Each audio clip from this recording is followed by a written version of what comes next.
The Extreme Feast. Kabanata 1281. Ang ganda ni Jasmine. Kung hindi siya naloko ng isang prostitution ring mula sa ibang bansa. Alam niya kung ano ang iniisip ng mga lalaking ito nang makita niya ang kislap ng mga mata nito. Umiling si Jasmine at pilit na kinalma ang sarili, ngunit alam niyang hindi kayang takasan ng isang katulad niyang babae. Maghintay ng kaunti, sabi ni Bartle habang nakatingin kay Jasmine at nakaramdam ng tukso. Napaka-charming ng babae. Tanging ang mga mata niya lang ang napaka-seductive. Napag-alaman nilang kamag-anak ang babae ng isa sa mga lalaking tumambang sa kanila sa himpilan ng Palmer Group, kaya agad nilang inagaw si Jasmine. Ang ilan sa mga lalaking ito ay ang mga binugbog ni Kuya Joff at ng iba pa noong isang araw, kaya hindi na sila makapaghintay na gawin si Jasmine sa lugar. I will ask young Master Merlin, walang lakas ng loob na sagot ni Bartle na magdesisyon. Natamba si Malcolm at gumulong sa lupa sa harap ng lahat ng negosyanteng incheck. Malaki ang naging epekto nito sa dignidad ng pamilya Merlin. Alam niya na hindi nila maaaring hayaan ang Palmer Group na magkaroon ng foothold dito. O kung hindi, ano ang iisipin ng ibang mga negosyanteng Chino?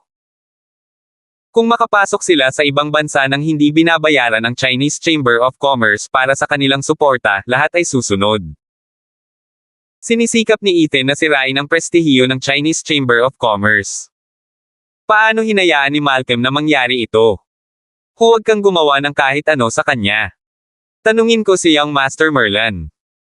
Kahit makuha natin siya, kailangan ko munang umalis. Panunuyan ni Bartle habang sinusulyapan ang iba. Manatili at manood. Pagkatapos ay kinuha niya ang kanyang cellphone at naglakad patungo sa pintuan. Nakangiti ang mga lalaki habang naglalakad sa harapan ni Jasmine. Ang masasamang ngiti sa kanilang mga mukha ay nagpang-inag sa kanya ng marahas.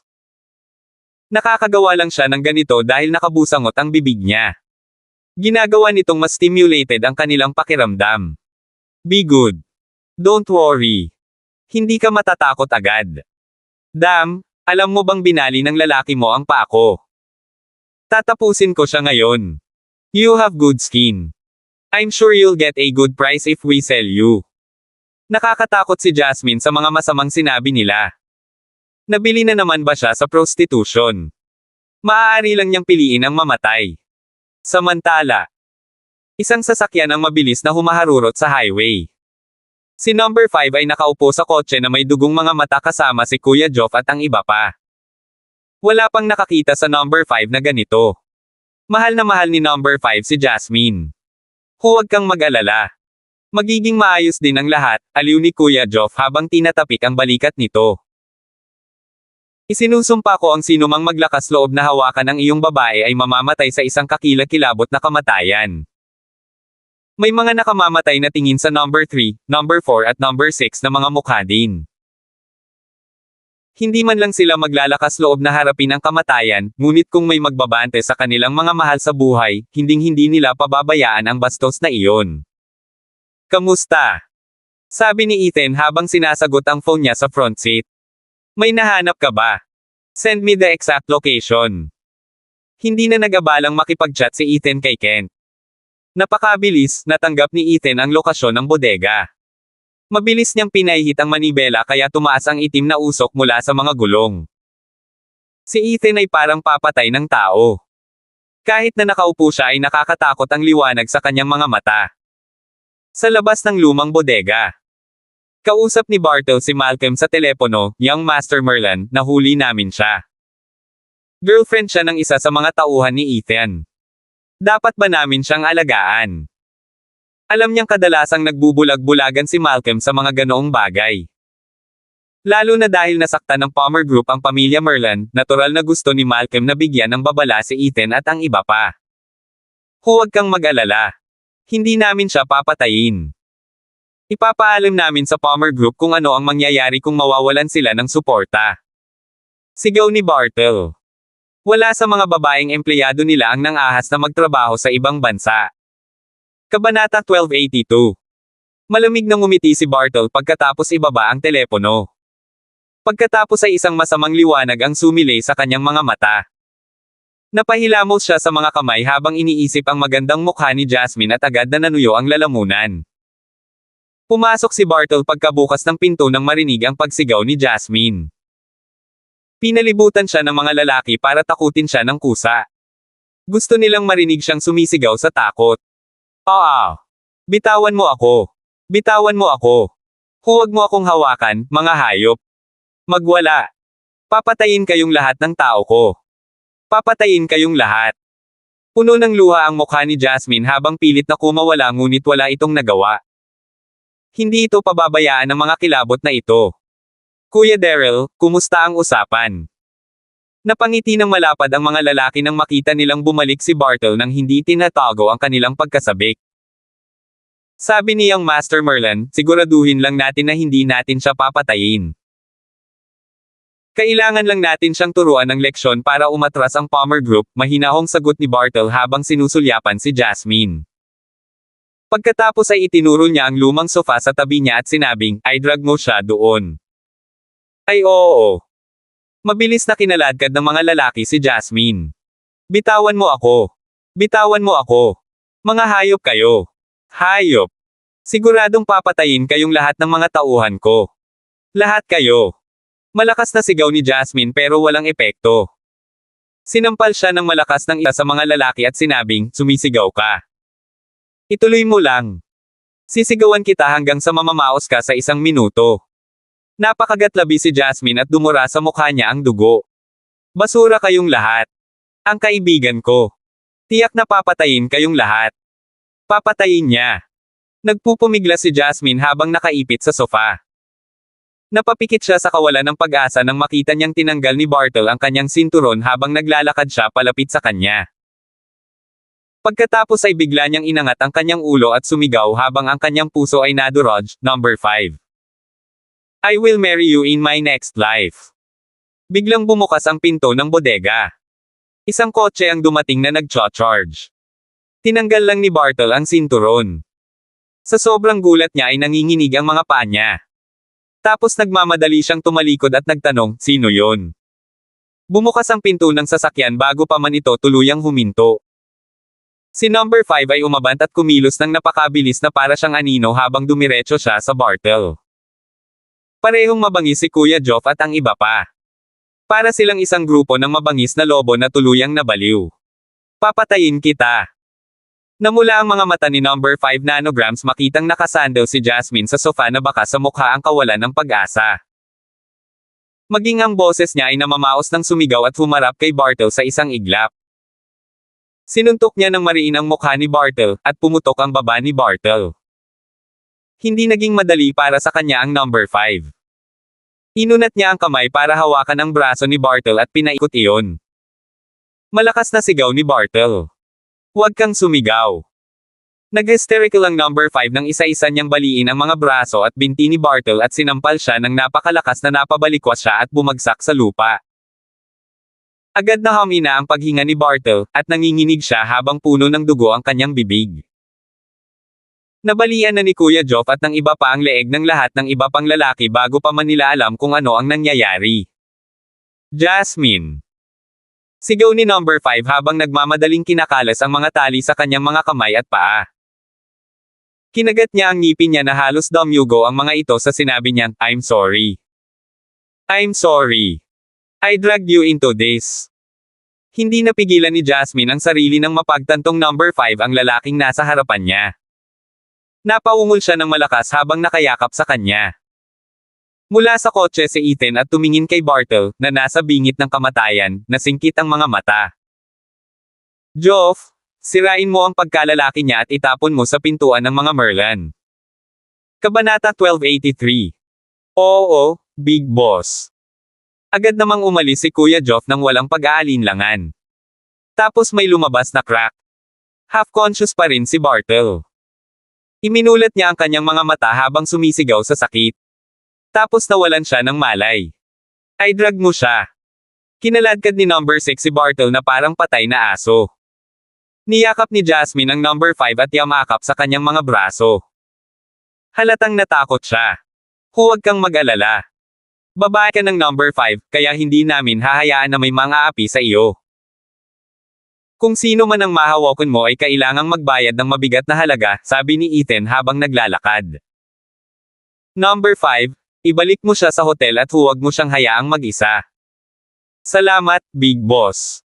Sabi ni number 5 habang inaalis si Jasmine. Sa kabutihang palad, maayos naman siya. Pero kahit ganon, galit parent si Ethan. Alam niya na ang Chinese Chamber of Commerce ay gustong maghiganti sa kanya. Gagawin ng pamilya Merlin ang lahat para pigilan ang Palmer Group na magtatag ng foothold sa ibang bansa. Kung hahabulin siya, paglalaruan niya ang mga ito hanggang sa huli. Ngunit ang walang kwentang basurang iyon ay talagang humabol sa isang babae. Hindi natin sila pwedeng pabayaan. Nakakuyom ang mga kamao roon si Kuya Joff at ang iba pa.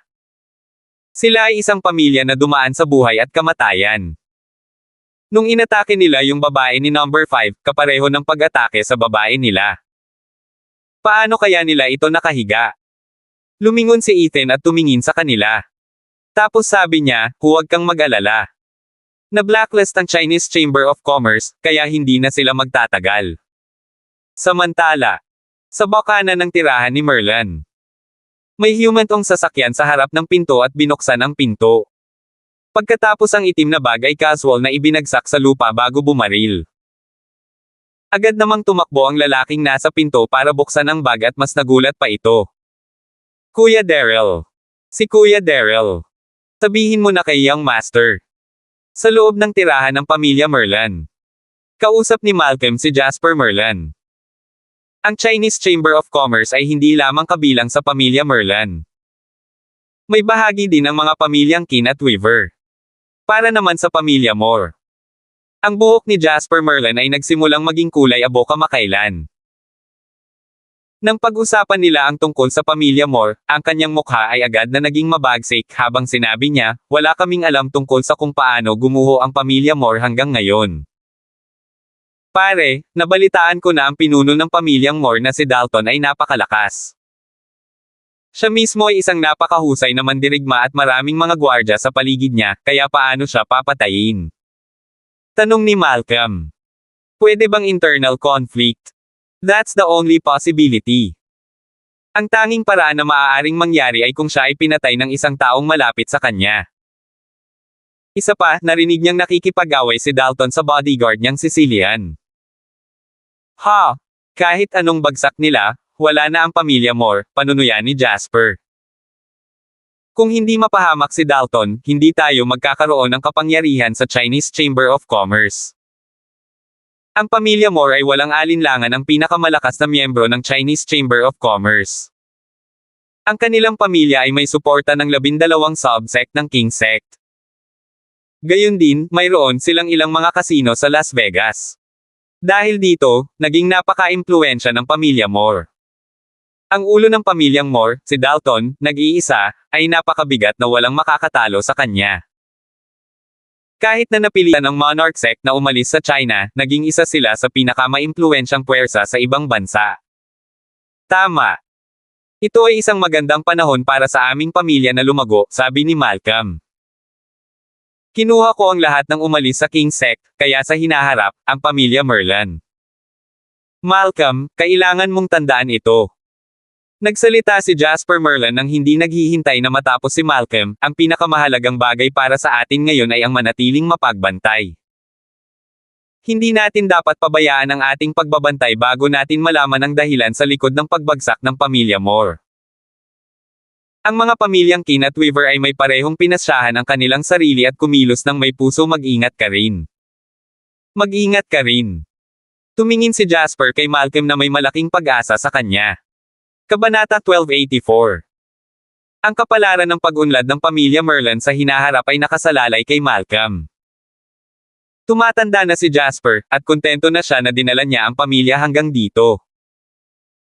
Kinailangan nilang umasa kay Malcolm para pamunuan ang kanilang pamilya na maging katulad ng pamilyang Moore o mas magaling pa sa kanila. Mayaman ang pamilya Merlin ngunit walang eksperto sa martial arts. Kaya pinapahalagahan nila ang mga taong dating mula sa sekta ng hari. I know. Don't worry, Dad. I'm not a reckless person. Ang Chinese Chamber of Commerce ay binubuo ng 3 pamilya ngayon. At nais ni Malcolm na maging pinakamaimpluwensyang tao dito. Kung kontrolado ng pamilya Merlan ang Chinese Chamber of Commerce, maaaring kumita ng malaking kita ang pamilya. Huwag kang magpadala sa mga manlalaban ng King Sect ngayon. Kailangan lang nilang maghanda, buntong hininga ni Jasper na may parehong pag-aalalang ekspresyon sa mukha. Hindi ko alam kung paano nawasak ang pamilya Moore. Hindi ko alam. Hindi ko talaga alam. Naghinala din siya na ang pamilya Moore at ang panloob na salungatan ng Monarch Sect ay naging sanhi ng pagpatay kay Dalton. Sino pa ang makakapagpabagsak sa pamilya Moore habang sila ay nasa tuktok? Iyan ba ang lalaking taga-uwi? May narinig siyang isang bagay o dalawa tungkol sa lalaking ito. Pero kahit gaano pa siya kalakas sa China, makakarating kaya siya sa ibang bansa para patayin si Dalton? Hindi pwede yon. Walang makakagawa nito. Don't worry, Dad. Hindi magiging katulad ng pamilya Moore ang pamilya Merlan. Ninisya ni Malcolm, si Dalton ay kainahinala at medyo matigas ang ulo. I'm sure he died under his own hands. Tumango si Jasper. Pareho rin ang nahulaan niya. Hindi na siya nagsalita pa. Pagkatapos ay inutusan niya ang kanyang anak na maging alerto bago umalis upang pag-usapan ang ilang bagay sa dalawa pang pamilya. Nais nilang mapabuti ang mga kondisyon para sa pagsali sa Chinese Chamber of Commerce.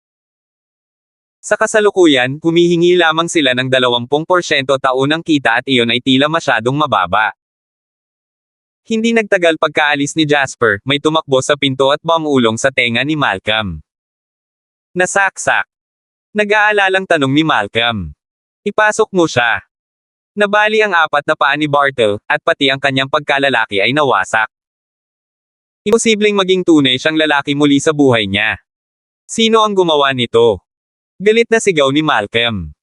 Walang nangahas na magsalita. Paano ang iba? Sila, patay na silang lahat, maingat na sagot ng isang tao pagkaraan ng mahabang panahon. We went to check in the warehouse. Patay silang lahat. Galit talaga si Malcolm. Siyempre alam niya kung sino ang gumawa nito.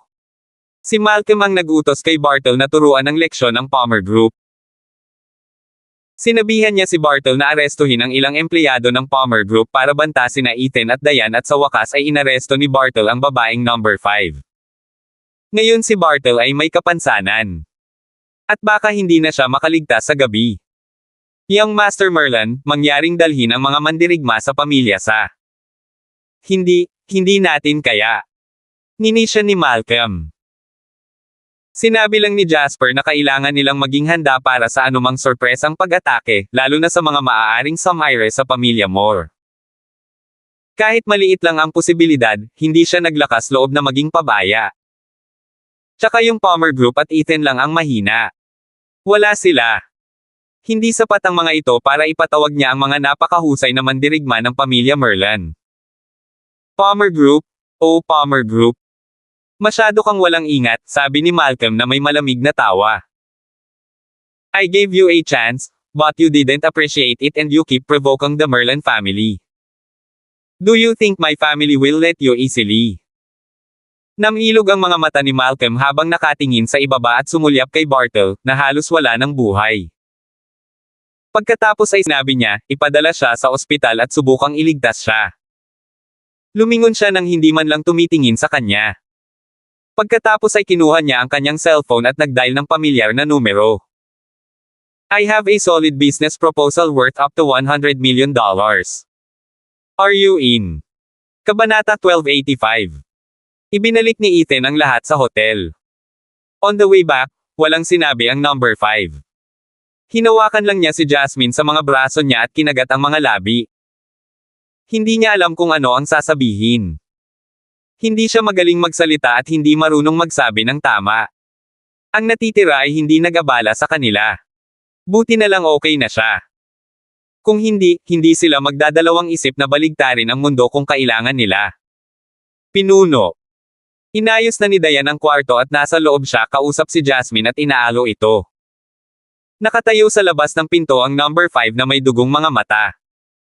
Salamat, Big Boss. Number 5, bakit ka nagpapasalamat? Umiling si Ethan. Hindi ito ang katapusan ng lahat, maintindihan. Oo, Big Boss.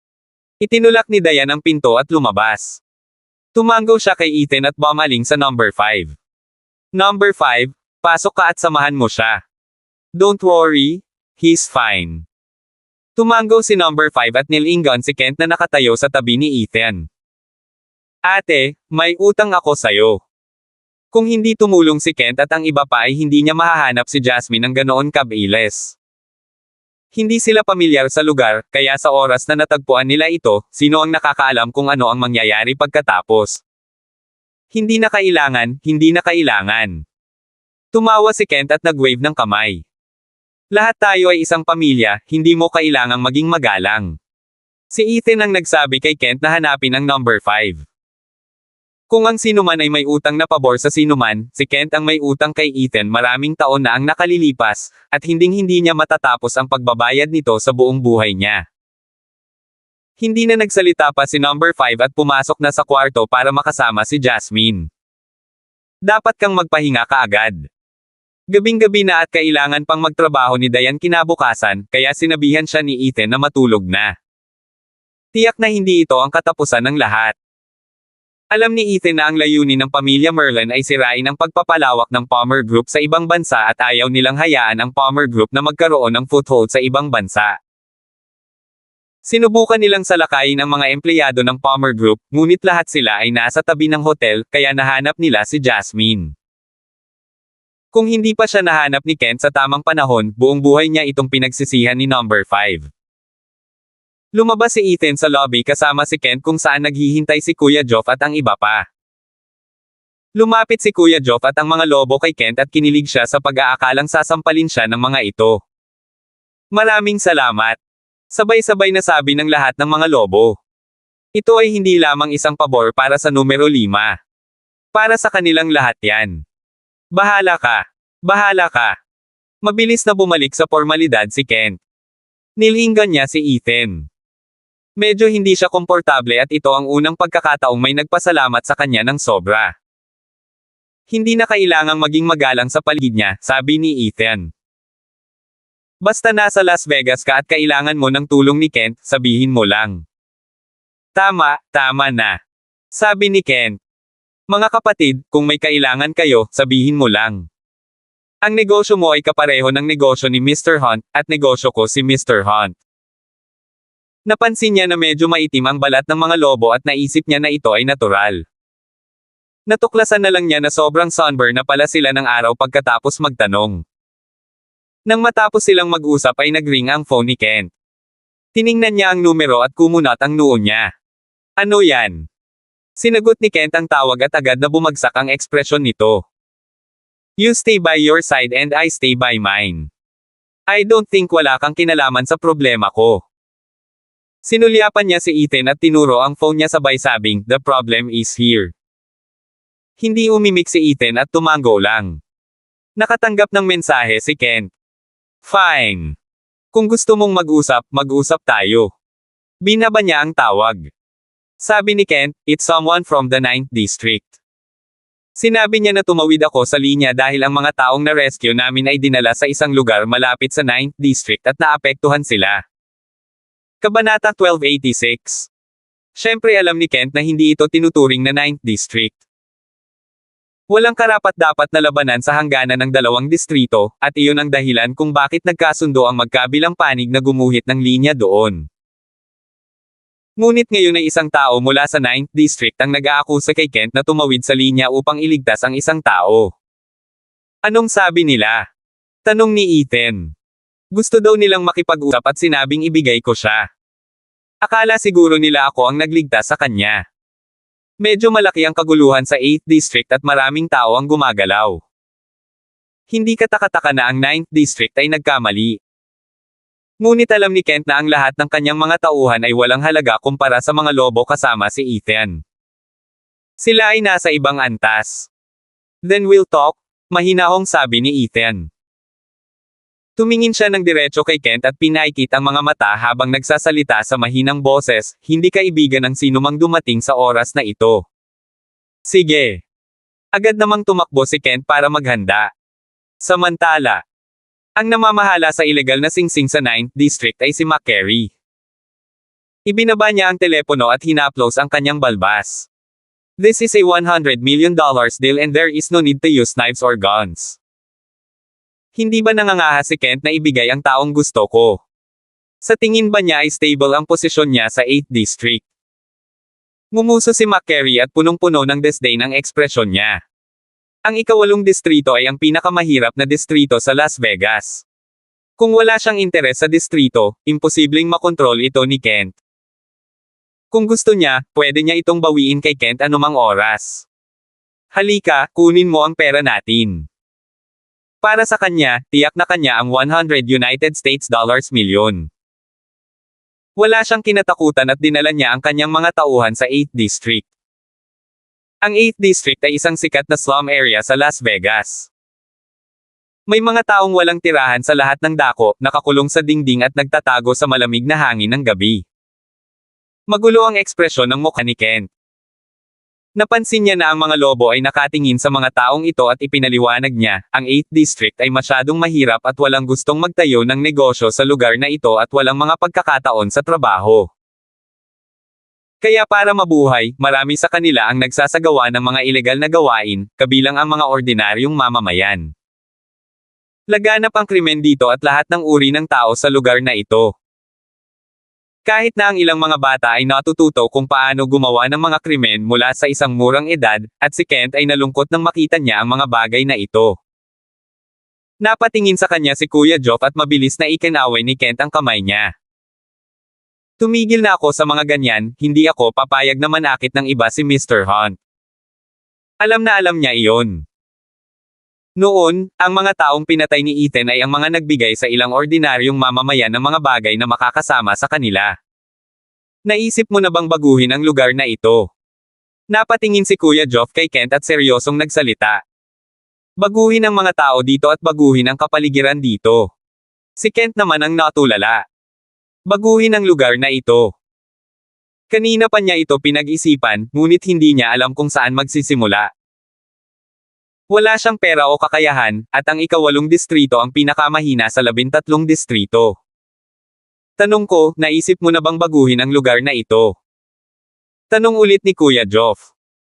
As long as you want, then you can definitely do it. Bago pa makapagsalita si Kent, nagpatuloy si Kuya Geoff, matutulungan ka namin. Hindi nila kailangan si Ethan na mismo ang humawak ng ganoong kaliit na problema. Si Ethan ay may mas mahahalagang bagay na dapat gawin. Kaya't kayang harapin ng mga lobo ang maliit na problemang ito at isaalang-alang itong paghihiganti ni Kent. Walang sinabi si Kent. Kumalabog ang kanyang puso at tila iniisip pa rin niya ang sinabi ni Kuya Geoff. Baguhin ang lugar na ito. Maraming imahe ang lumitaw sa kanyang isipan. May ilang maliliit na bata na tumatakbo sa kalsada, naghahalongkat sa mga basura at umaasang makakahanap ng sapat na pagkain para sa araw na iyon. May mga buntis na lulong pa rin sa droga. Hindi nila makontrol ang kanilang mga adiksayon o pangangalaga sa bata sa kanilang sinapupunan. Mayroon ding mga walang tirahan na walang mapupuntahan kahit na sa mapait na taglamig, at hindi man lang sila makahanap ng pader na protektahan sila mula sa hangin. Pwede ba? Tanong ni Kent sa kanyang sarili sa kanyang puso. Kabanata 1287. Sa hangganan sa pagitan ng ika-8 at ika-9 na distrito. Umupo si Ethan sa kotse at hindi bumaba. Nasa phone siya. Nakatayo si Kent sa labas ng kotse at nakita niya ang ilang sasakyan na naglalakbay mula sa 9th District. Parang medyo marami sila. Nandito na sila. Nagsimulang sumimangot si Kent. Gusto niyang kumuha ng mas maraming tao, ngunit sinabi ni Brother Geoff na hindi ito kailangan. Siyempre alam ni Kent na hanggat nandito si Ethan, kahit na bawat distrito ay magpadala ng mga tao dito, wala ni isa sa kanila ang makakalabas dito ng buhay. Pero hindi niya hinayaan si Ethan na makipaglaban ng personal sa mga taong ito. Wala siyang karapatang gawin iyon. Huminto ang mga sasakyan. Bumaba si McCary sa isa sa mga sasakyan. Mahigit 30 lalaki ang sumunod sa kanya. Long time no see, Kent. I heard you're not doing well lately, sarkastikong sabi ni McCary at hindi man lang nagpapigil. Masyadong mahirap ang 8th District at wala kang kinabukasan doon. Bakit hindi ka pumunta sa 9th District? I have a place for you. Ang pagpasa ay nangangahulugan na siya ay magiging isang mababang subordinate ng McCary. Siya ang amo ng iligal na bilog ng 8th District, kaya bakit kailangan niyang pumunta at maging isang mababang tagasunod? Hindi tatanggapin ni Kent ang ganoong arrangement. I grew up in the 8th District, kaya dito na rin ako mamamatay. You don't need to worry about that. Ikaw ang naghahanap sa akin, so let's get down to business, stop wasting time. Napasulyap si Kent sa kotse ni Ethan at nakitang nasa phone pa rin si Ethan. Biglang gamaan ang loob niya. Hanggat naririto ang lalaking ito, wala siyang dapat ikatakot. Kung wala nang iba, huwag mong sayangin ang oras ko. Mas malakas na ngayon ang boses ni Kent at mas confident siya. Ngumisi si McCary at bahagyang kumunat ang noo. Ito ang unang pagkakataon na naglakas loob si Kent na magsalita ng ganito kagaspang sa kanya.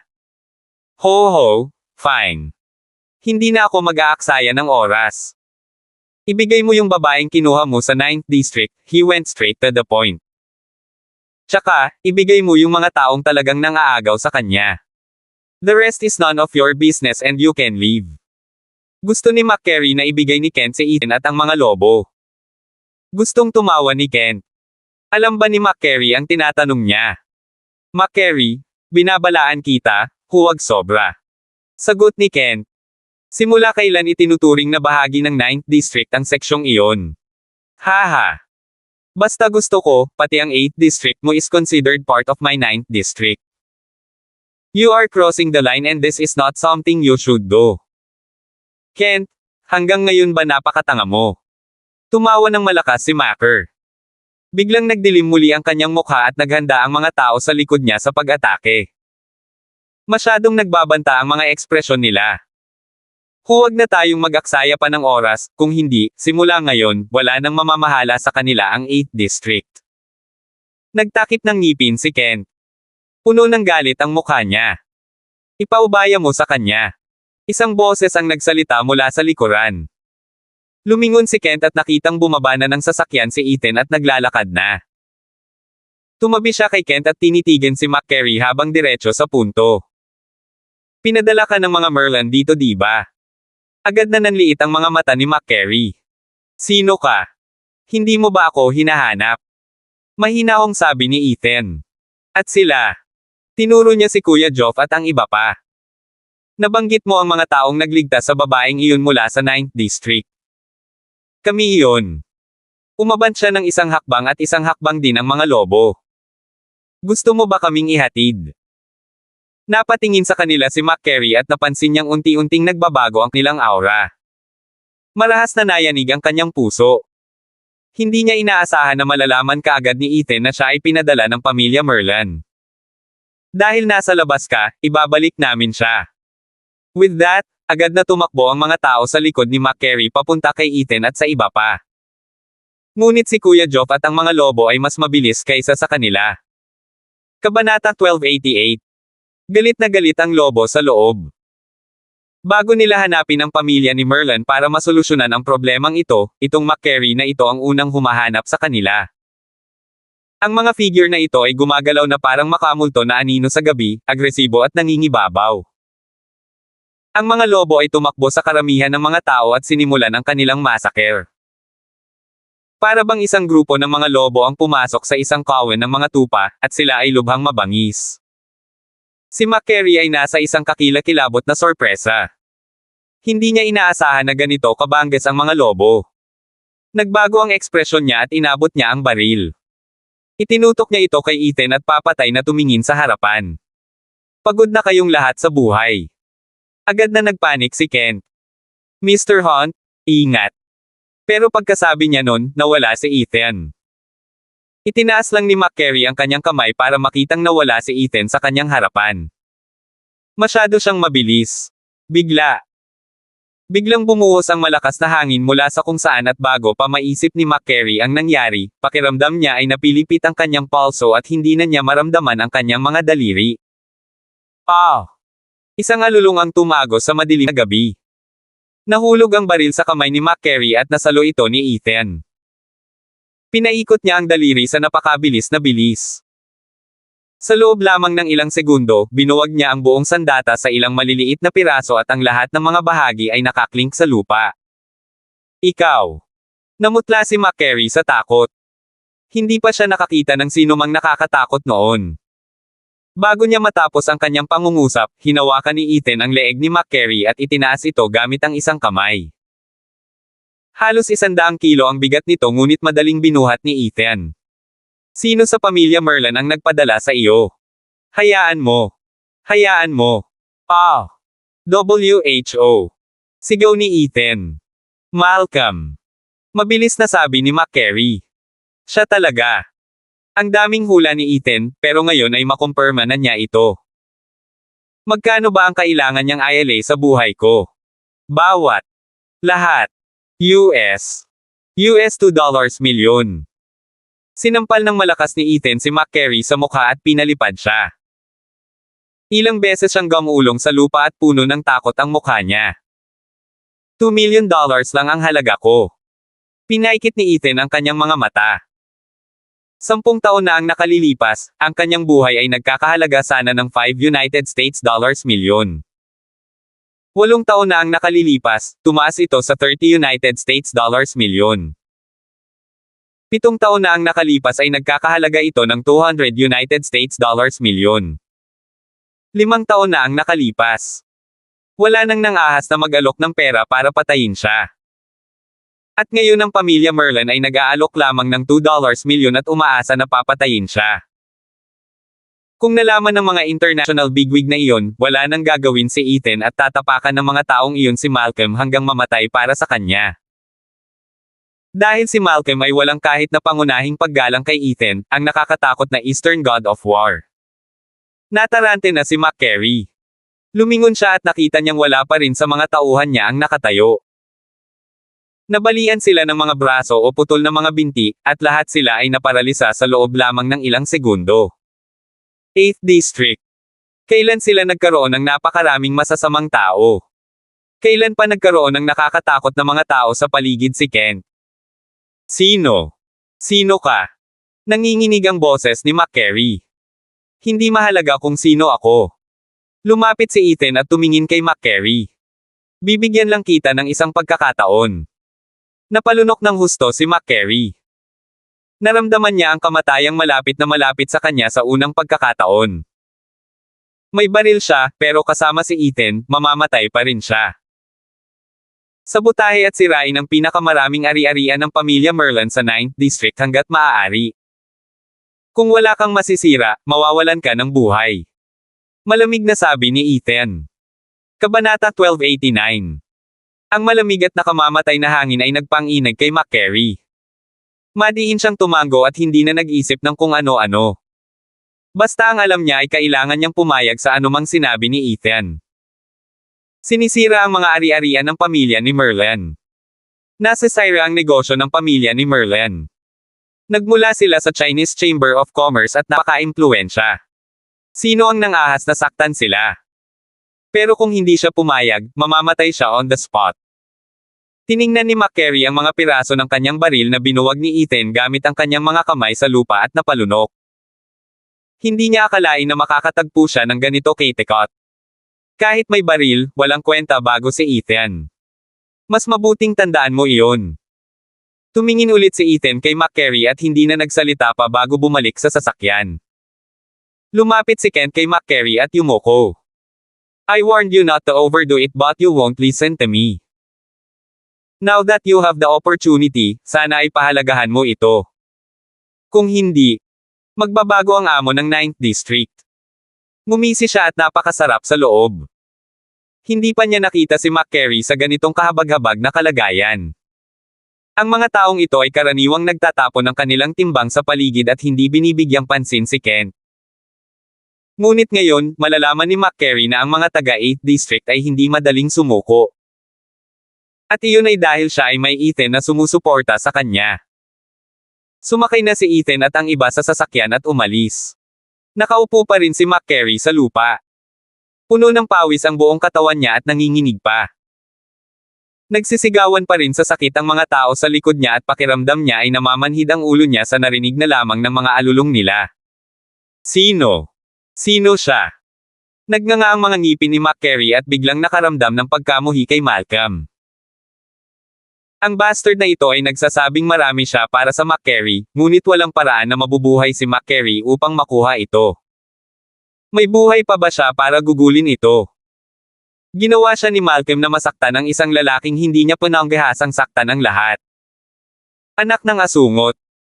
Ngunit ang mga tagubili ni Ethan na magdulot ng gulo sa pamilya Merlin ay nag-alinlangan din kay McCary. Masyadong malakas si Ethan at hindi siya naglakas loob na saktan siya, ngunit hindi rin siya naglakas loob na saktan ang pamilya Merlin. Sa loob ng kotse. Hinula na ni Ethan na maaaring hindi mapagkakatiwalaan si McCary. Pero sisiguraduhin niyang makakasunod si McCary. Kent, dalhin mo si Geoff at ang iba pa sa iba't ibang distrito. Natigilan si Kent. Para saan? Iparating ang aking mensahe sa 13 distrito. Hanggat nagpapatakbo sila ng mga negosyong Chino, hindi nila dapat harass, blackmail o galitin ang mga negosyong ito. Kung hindi, kailangan nilang pasanin ang kahihinatnan. Sabihin din sa kanila na maghanap ng anumang mga ari-arian na kabilang sa pamilya Merlin at sirain ang mga ito hanggat maaari. Ang mga hindi gagawa nito ay kailangang pasanin ang kahihinatnan. Ang mga salitang bear the consequences ay nagpanginig sa katawan ni Kent. Lahat ng iba pang mga distrito. Napalunok siya ng mariin. Napakabaliw nito. Ang McCary ay hindi masyadong malakas, ngunit ang ilan sa iba pang mga distrito ay pinamamahalaan ng mga matatandang lalaki na may maraming bala. Hindi kaya medyo baliw kung iilan lang sa kanila ang umikot at nagsabi ng mga ganyan. Sinabi ni Big Boss ang lahat, tapos ang ibig sabihin niya lahat. Tumango si Kuya Geoff. Kung sino man ang hindi nakikinig. Nagsimula siyang mag-isip kung dapat ba niyang gamitin ang kanyang halimbawa upang kumbansihin sila at makatuwirang magsalita sa kanila, o kung dapat niyang gamitin ang kanyang mga kamao at suntukin sila hanggang sa makinig sila sa kanya. Hindi na muling sinabi ni Ethan at hindi na kailangan. Iniwan niya ang mga lobo at bumalik muna sa hotel. Ang mga lobo ay nakaupo sa kotse kasama si Kent. Seryoso ba si Mr. Hunt? Hindi talaga naglakas loob na maniwala si Kent. Iilan lang sa kanila sa sasakyan ang gagawa nito. Hindi ba't mas mabuting tumawag siya ng mas maraming tao? Iilan lamang sa kanila ang magiging kasing husay ng paghahanap ng kamatayan. Ang iyong trabaho ay upang dalhin kami doon, sabi ni number 6. Leave the rest to us. This Merlin family dared to touch the woman of number 5 at naisipan pang hawakan ang mga empleyado ng Palmer Group, kaya sila ang naghahanap ng kamatayan. Lumingon siya at tumingin kay Kuya Geoff. Handa ka na ba? Siyempre handa ako. Pero gusto ko lang malaman kung anong paraan ang dapat kong gamitin. Kabanata 1290. Bahagyang kumunat ang noo ni Kuya Geoff. Dapat ko bang gamitin ang aking halimbawa para kumbansihin sila, o gamitin na lang ang aking mga kamao? Hindi ko maintindihan ang sinabi ni Big Boss noong nakaraan. Laging binibigyang diin ni Ethan ang paggamit ng kanilang halimbawa upang kumbansihin ang iba, ngunit hindi pa nila nakitang ginamit ni Ethan ang pamamaraang ito noon. Kapag may pagdududa, magtanong ka ng alamat. Napasinghap si Kuya Geoff nang maalala ang sinabi sa kanya ni Ethan noon. Kinuha niya ang kanyang cellphone at tinawagan si Jenny, ang Fairbanks legend. Araw noon sa kabilang dulo. Katatapos lang ng klase ni Jenny at kakain na sana ng tanghalian nang makita niyang si Kuya Geoff ang tumatawag at tuwang-tuwa siyang sumakay. Kuya Geoff, saan ka ba magsasaya this time? Bakit hindi mo ako ihatid? Masayang nagsimulang mag-chat si Jenny at sa sobrang bilis niyang magsalita, hindi man lang nagkaroon ng pagkakataon si Kuya Geoff na magsalita. Makalipas ang mahabang panahon, sa wakas ay sumabad siya ng malakas, may tanong ako sayo. Ano yan? Sinabi agad ng kapatid ni Geoff kay Jenny ang pinagkakaabalahan niya. Paano ako pipili? Napakatanga mo. Agad naman siyang sinaway ni Jenny. Sa harap ng bayaw ko, tapos kailangan mong gamitin ang iyong halimbawa para kumbansihin ang iba na magmukhang mabuti sa kanya. Pero kapag wala siya sa tabi niya, nabasag. Nabasag ang mukha niya. Natahimik din si Jenny pagdating sa usaping ito. Kuya Geoff, anong klaseng halimbawa ang gagamitin mo para kumbansihin ang iba? Naging attached ka after a few exchanges, so who will you convince? Si Jenny lang ang maglalakas loob na magsalita ng ganito kay Kuya Joff. Nagpipigil ng tawa si number 6 at ang iba pang nasa sasakyan at pulang-pula na ang mukha sa pilit na hindi tumawa. Mabilis na pinatay ni Kuya Joff ang speakerphone at umubo ng ilang beses. Bakit kailangan mong sabihin ang totoo? Pagkatapos noon ay ibinabanan niya ang telepono at agad na naging mabagsik ang ekspresyon nito. Kung ganoon ay gagamit tayo ng kamao. Ang kanyang mga kamao lamang ang kapaki-pakinabang, kaya anong pagpipilian ang mayroon siya? Humandar na ang sasakyan at dinala sila ni Kent sa iba't ibang distrito. Samantala, bumalik si Ethan sa hotel. Natulog na si Diane. Opisyal na nagbukas ang opisina ng sangay sa ibang bansa ng Palmer Group kinabukasan at kailangan niyang isave ang kanyang enerhiya. Naglakad si Ethan sa hagdan sa labas ng pinto ng hotel. Isang lalaki ang nakatayo sa anino ng hagdan. Siya ay ganap na nakatago, ngunit posible na sabihin kung sino ito mula sa kanyang silhouette. Kamusta ang sugat mo? Galing lahat. Wala na ang pamilya mo at nakaganti ka na. Saan ka pupunta dito? Wala akong mapupuntahan. Tumawa si Ethan. Magsalita ka na lang. Gusto kitang sundan. Ang figure sa mga anino ay lumabas sa liwanag. Si Cillian pala. Ang kanyang mga mata ay kumikinang na parang dalawang bituin sa madilim na liwanag. Gusto kong maging malakas. Mas malakas pa. Napatingin si Ethan kay Cillian. Hindi ka pa ba sapat? Walang sinabi si Cillian. Ito ay isang hanggal na tanong. Kung malakas siya, matagal na niyang pinatay si Dalton. Sinong maglalakas loob na magsasabing malakas sila pagkatapos makita ang mga kakayahan ni Ethan? Sinong malalakas loob? Hindi man lang naglakas loob si Cillian. Marami kang taong nagtatrabaho sa liwanag, at sila ay sapat na. Ngunit wala kang sino man sa mga anino, at akma ako sa papel na iyon. Tumigil sandali si Cillian bago nagpatuloy, maraming bagay ang maitutulong ko sa iyo. Halimbawa, mapoprotektahan ko si Diane sa anino. Hindi ba magkakaroon ako ng karagdagang tulong para sa iyo sa huli? At saka, hindi mo ibinabalik ang alinman sa mga ito, kaya ito ay isang siguradong panalo. Ano sa palagay mo? Tumawa si Celia. Natawa din si Ethan. Tumingin siya kay Celia. Alam ko ang gusto mong gawin. I will give you that chance. With that, bumalik si Ethan sa kwarto habang si Celia naman ay bumalik sa dilim. Kinabukasan alas 9 ng umaga. Opisyal na bukas ang mga sangay ng Palmer Group sa ibang bansa para sa negosyo. Nakarating ang balita sa pamilya ni Merlin at narinig ito ni Malcolm. Bumagsak agad ang ekspresyon niya. What are you all doing? Can't you solve such a simple problem? Where is McCary? Di ba sabi niya hindi magiging problema? Asan siya? Nagsimulang sumigaw si Malcolm sa galit. Young Master Merlin. McCary. Nanginginig ang kanyang mga nasasakupan habang nag-uulat, pumunta siya para sirain ang opisina ng pamilya Merlin. Kabanata 1291. Nagulat si Malcolm sa narinig. Lumingon siya at tinitigan ang kanyang nasasakupan. Anong sinabi mo? Kukunin ni McCary ang pera niya tapos sisirain ang opisina niya. Ang negosyo na pag-aari ng pamilya Merlin sa 9th District ay dumanas ng maraming pinsala at paninira, at pagkatapos suriin, ito ay mga tauhan ni McCary. Ipinatong ni Malcolm ang palad sa mesa. Baliw ba siya? Hindi natapos ni McCary ang misyon na binigay sa kanya ni Malcolm at ngayon ay nag-iikot siya sa mga ari-arian ng pamilya ni Merlin. Siguradong nabaliw si McCary. Galit na galit si Malcolm. Kinuha niya ang telepono at agad na tinawagan si McCary. Maraming beses nang nagkatrabaho ang dalawa noon. Ang anumang hindi komportableng gawin ng pamilya ni Merlin ay itinalaga sa McCary. Malaki ang kinita ni McCary mula sa pamilya Merlin sa mga nakaraang taon. At ngayon ay bumalik siya para salakayin ang pamilya ni Merlin. Ilang beses tumunog ang telepono bago sinagot ni McCary ang tawag. Ano ang ibig sabihin nito? Nagalit agad si Malcolm. I told you to deal with the people from the Palmer Group but you even attacked my family.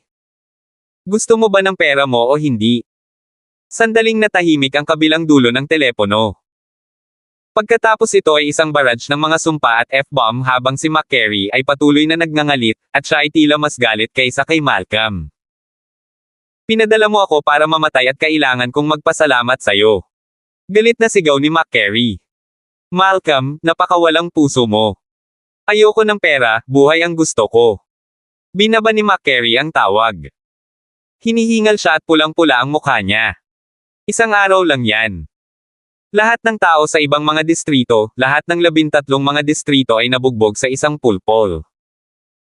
Sa una ay nag-aalangan si McCary, iniisip kung maaari niyang baliwalain ang mga utos ni Ethan. Hanggat hindi niya sinasaktan si Ethan, hindi niya akalain na hahanapin pa siya ni Ethan. Ngunit hindi niya inaasahan na ang lahat ng iba pang mga distrito ay mahuhulog sa loob lamang ng isang araw. Nang makuha niya ang balita, napatulala siya sa takot. Ang lahat ng mga boss sa ibang mga distrito ay nag-iisip din ng mga paraan upang matunten ang mga ari-arian ng pamilya Merlin sa kanilang rehiyon at bigyan sila ng maraming problema hanggat maaari, kaya iyon ang utos ni Ethan. Siyempre alam niya ang tungkol doon. Ang pamilya Merlin ang may pinakamaraming asset sa 9th District. Kung hindi nagpapakita ng tamang ugali si McCary, siguradong mahuhulog sa kanya ang bear the consequences na bahagi ng mensahe. Lahat, makinig kayo. Kinagat ni McCary ang kanyang mga ngipin. Get people to do whatever you can for the Merlin family's business. I don't care what you do as long as pinapahirapan mo ang buhay nila. Hindi lang ito utos ni Ethan. Nagalit din iyon kay McCary. Kung hindi dahil kay Malcolm, wala si Ethan sa likuran niya. Pagkababa ni McCary, naramdaman ni Malcolm na sisubog na ang kanyang baga. Hindi ganyan magsalita ang traidor na ito nang makakuha ng pera sa pamilya Merlin. McCary. Go to hell. Sampain si Malcolm. Young Master Merlin. Ang ilang mga lalaki ay tumatakbo na may mga mukha ng takot. Young Master Merlin, nasira ang aming tindahan sa 3rd District. Gayon din iyong sa 5th District, sa 8th District. Patuloy ang pag-agos ng balita at mula sa pula ay naging mapatla ang ekspresyon ni Malcolm hanggang sa magdilim na ang araw na parang gusto niyang pumatay ng tao. Ano ba talaga ang nangyari? Ang pamilya Merlin ay isang mahalagang bahagi ng Chinese Chamber of Commerce at napaka-impluential sa Las Vegas. Hindi pa siya nakikilala ng lahat ng mga boss ng distrito at kung minsan ay kailangan pa nilang makipagtulungan sa kanya at humingi ng tulong sa kanya. At ngayon, lahat sila ay umaatake sa mga ari-arian ng pamilya Merlin. Maging ang ilegal na negosyong pag-aari ng pamilya Merlin sa mga slum ng 8th District ay nahaharap sa problema. Ito ay katawa-tawa. Katawa-tawa. Tumayo si Malcolm at lalabas na sana at maghanap ng haharap sa kanya nang pumasok si Jasper. Napakadilim ng kanyang ekspresyon, nakakatakot. Tatay. Bago pa makapagsalita si Malcolm, sinampal ni Jasper ang anak sa mukha. Anong ginagawa mo sa likod ko? Kabanata 1292. Napahawak si Malcolm sa kanyang mukha at nagngangalit ang kanyang mga ngipin. Ako. Ang ilan sa aming mga kasosyo ay umabot na sa katapusan ng kanilang mga kasunduan sa taong ito at pinayagan ko silang mag-renew ng kanilang mga kontrata, ngunit talagang sinabi nila na kailangan nilang pag-isipan ito. Ito ay isang bagay na hindi pa nangyari. Sinong maglalakas loob na tanggihan si Jasper? Ngunit talagang tinanggihan ito ng mga negosyong Chino at sinabing kailangan muna nilang pag-isipan ito. May choice pa ba sila in the first place? Agad na nagtungo si Jasper upang imbestigahan ang bagay, upang malaman na ang negosyo ng pamilya ni Merlin ay sinabotahe sa maraming lugar. Ito ay tiyak na isang bagay na hindi pa nangyari. Sa Las Vegas, sino ang maglalakas loob na atakihin ang pamilya Merlin maliban sa ilang puwersang iyon? Lahat ay nagtatrabaho para kumita. Ang pagkakasala sa pamilya Merlin ay kapareho ng pagkakasala sa Chinese Chamber of Commerce, kaya makakalimutan nila ang anumang tubo mula sa Chinese Chamber of Commerce. Ngunit ngayon ay nagsimulang gumuho ang mga bagay na sinalaygin ng pamilya ni Merlin. Hindi ko rin alam kung ano ang nangyari, sabi ni Malcolm. Dad, kailangan mong magtiwala sa akin. Ha? Sabi ko, huwag mong isipin na wala akong alam sa mga bagay na ito. Malcolm, ikaw ang tagapagmana ng pamilya Merlin. Pero kung sakaling gumawa ka ng bagay na makakasira sa pamilya Merlan, huwag mo akong sisihin. Sa pagiging masama. Sigaw ni Jasper. Pumunta ka at lutisin ang problemang ito ngayon din. Oo, ama. Galit na galit si Malcolm nang tumalikod siya at umalis. Alam niya kung sino ang gumawa nito. Ang Palmer Group. Alam niya na matagumpay na nagbukas ng negosyo ang Palmer Group habang ang negosyo ng kanyang pamilya ay sinasabotahe kung saan-saan, kaya naisip ng ibang mga mangangalakal na Tsino na may problema sa pamilya Merlan. Dahil nagtagumpay ang Palmer Group na magkaroon ng foothold sa ibang bansa nang hindi umaasa sa Chinese Chamber of Commerce, bakit hindi nila magawa ang ganoon din? Bakit dapat nilang ipagpatuloy ang pagbabayad ng mga bayarin sa China Chamber of Commerce? Kahit ano para sa. Mula nang ipadala siya ni Ethan na nakahandusay sa lupa sa handaan, nag-aalala na si Malcolm na mangyayari ito. At sa huli, nangyari talaga. Kung gayon kailangan kong mawala ng tuluyan ang Palmer Group. Isang masamang kislap ang bumungad sa mga mata ni Malcolm. Kasabay nito. Opisyal na bukas ang sangay sa ibang bansa ng Palmer Group. Nagbukas sila ng mga name board, naggupit ng mga ribbons at dumaan sa lahat ng mga seremonya gaya ng dati. Si Harold ay medyo mapamahiin at nagsindi ng ilang joysticks para yumukod sa Diyos ng kayamanan. Ang opisina ay na-renovate. Pumasok si Harold pagkaupo lang nina Diane at Ethan. Mr. Hunt, may mga Chinese merchant dito, gusto daw nilang batiin ang Palmer Group sa pagtayo ng branch sa ibang bansa. Papasukin mo sila, mahinahong sabi ni Ethan. Sa maikling panahon, maraming negosyante ang pumasok at kumilos ng napakagalang. Palm. Congratulations Palmer Group sa pagbubukas ng opisina sa ibang bansa. CEO Palmer, Mr. Hunt, ito ay isang kapana-panabik na pagkakataon. May mga masalimuot na ekspresyon sa kanilang mga mukha at ang kanilang mga puso ay lalong nabalisa. Dumating sila sa ibang bansa upang paunlarin ang kanilang negosyo sa loob ng maraming taon at nagbayad sila ng ilang daang milyon sa Chinese Chamber of Commerce sa loob ng maraming taon. Masakit para sa kanila na bayaran ang perang ito, ngunit wala silang pagpipilian. Ngunit maaga ngayong araw, may nagpadala sa kanila ng mga bulaklak at liham ng paghingi ng tawad, na isinulat ng amo ng ilegal na bilog sa distritong ito. Malinaw ang liham at nakasaad na hindi na nila muling pakikialaman o iimpluwensyahan ang kanilang negosyo at umaasa na hindi magagalit ang mga mangangalakal. Laking gulat nilang lahat dito. Alam ng lahat na ang mga ilegal na bilog sa bawat distrito ay nagkakagulo.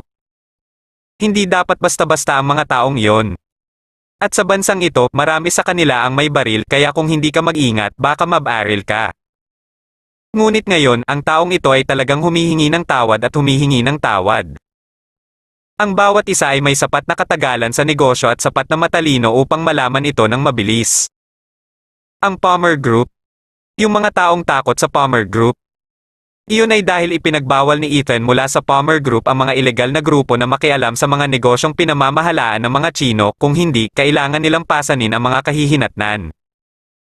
Ang mga salitang iyon ay tulad ng isang espada sa leeg ng mga taong iyon. Kabanata 1293. Hindi gumawa ng sariling pag-ikot si Ethan. Si Kuya Geoff ang nagdala ng mensaheng ito sa kanila. Ang alam niya lang ay binibigyan siya ng suntok ni Kuya Geoff sa bawat pangungusap para masiguradong maiintindihan siya ng lahat ng mga amo nitong illegal circle. Nang pag-isipan niya ito ngayon, totoo na ang pagkumbinsi sa iba sa pamamagitan ng kanyang sariling halimbawa ay hindi isang angkop na paraan para gamitin ni Brother Geoff. Nakaupo sa sofa ang ilang mangangalakal at mukhang tahimik. Hindi na sila bata pa at marami na silang pinagdaanan sa buhay bago pumunta sa ibang bansa para bumuo ng sariling negosyo. Pero medyo kinakabahan pa rin sila sa harap ni Ethan. Nasaksihan pa ng isa sa kanila kung paano sinipa ni Ethan si Malcolm sa sahig at binugbog noong gabing iyon. Mr. Hunt, pumunta kami ngayon hindi lang para batiin ang Palmer Group kundi may gusto din kaming itanong. Ito na ba ang tamang oras para magsalita? Isa sa kanila ang pinuno at nagsalita matapos makita ang dalawa pa. Halatang napag-usapan na nila kung sino ang tatahakin sa paksang ito. Walang problema, sabihin mo kung ano ang nasa isip mo, sagot ni Ethan. Tulad nito, nais naming kumpirmahin ang isang bagay. Saglit na nag-alinlangan ang lalaki. Nakikipagtulungan ba ang Palmer Group sa Chinese Chamber of Commerce? Tulad ng binibigyan mo ba sila ng taunang bayad at binabayaran mo sila ng 20% ng iyong taunang kita? Ito ay kinakailangan upang maging bahagi ng Chinese Chamber of Commerce. Ang mga mangangalakal na ito ay lahat ay nakatali sa kasunduang ito. Sa loob ng maraming taon, ibinigay nila sa Chinese Chamber of Commerce ang 20% ng kanilang taunang kita ng walang kabiguan. Ang Chinese Chamber of Commerce ay nakaupo lang doon at naghihintay na pumasok ang pera. Tinitiyak lamang nila na walang maglalakas loob na mang-istorbo sa kanila kung palawakin ang kanilang negosyo sa ibang bansa, lalo na sa Las Vegas. Hindi. Simpleng sagot ni Ethan. Hindi namin ginagawa yon ngayon at hindi namin gagawin yon kahit sa hinaharap. Napatingin siya sa mga taong nakaupo sa harapan niya at biglang tumawa. Ito ay pera ng Palmer Group kaya bakit ko ito ibibigay sa Chinese Chamber of Commerce? Ano ang nagawa nila para sa Palmer Group? Protektahan mo kami.